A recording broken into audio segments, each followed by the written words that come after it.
ஆனால் அழகான பேர் பார்த்தீங்கன்னா சொல்லிட்டா, பெருமாள் பேர் சத்தியமூர்த்தி பெருமாள், சுவாமி பேர் வந்து சத்தியகிரீஸ்வரர். அது ஒரு குடஞ்சி கட்டியிருக்க அந்த கோயில் அத்தனை அழகாக இருந்தது.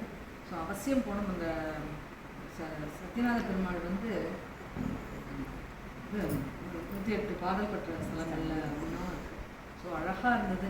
இந்த மாதிரி முடிச்சுட்டு முடிஞ்சால் மதுரையில் மீனாட்சி தரிசனமும் முடிச்சுட்டு திரும்பி சென்னைக்கு வரலான்னு எங்களுடைய பிளான். அதுக்கும் சுவாமி அனுகிரகம் பண்ணணும்.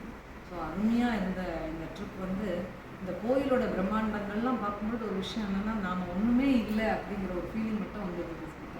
ஸோ எதற்கு இந்த கோயில் தரிசனம் அப்படின்னா, it humbles is like anything. நம்ம வந்து ரொம்ப அதுவும் அந்த அடியார்களுடைய பக்தியை வந்து பார்த்த உடனே நம்மளோட ஒன்றுமே இல்லை அப்படின்ட்டு அந்த எனக்கு பெரிய டேக்அவே கேட்டீங்கன்னு வச்சுக்கோங்க. சொல்லிட்டு அவர் சொன்னார், பார்த்தீங்களா, நீ வெளியில் உங்கள் மனுஷா மேலே வச்சுட்டு இருக்க அன்பெல்லாம் வந்து உண்மையாக வச்சுருக்கு. சுவாமி மேலே இருக்கிற அன்பு வந்து ஒரு நாளைக்கு ஒரு செகண்ட் அன்பு. கோயிலுக்குள்ள சுவாமி அறைக்குள்ளே போயிட்டு வர அன்பு தான் அவர்கிட்ட இருக்கிறது தவிர அதை நீங்கள் மாற்றி வச்சுக்கோங்கன்னு பார்த்தீங்களா. அது வந்து எப்பேற்பட்ட ஒரு க்ளூ உன்னுடைய பக்தியை பண்ணிக்கிறதுக்கு அப்படின்னா, சுவாமி அவன் மேலே வச்சுருக்க அன்பெல்லாம் நான் ஏதோ நாடகமாக பண்ணுறேன், உன் மேலே வச்சுருக்க அன்பு தான் உண்மை.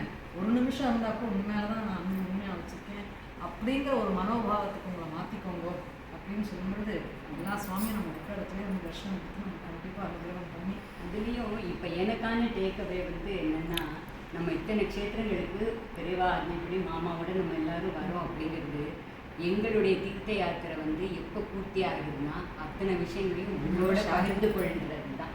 உங்களோட ஷேர் பண்ணிட்டு ஒவ்வொரு இடத்துலையும் மாமா உங்களுக்கோசரம் சங்கல்பம் பண்ணினா உங்களுக்கும் சேர்த்து பிரார்த்தனை பண்ணியிருக்கிறான்னு சொல்கிறது தான் எங்களுக்கு வந்து இந்த க்ஷேத்ராலயத்தோட பூர்த்தியாக நான் பார்க்குறேன் இல்லையா.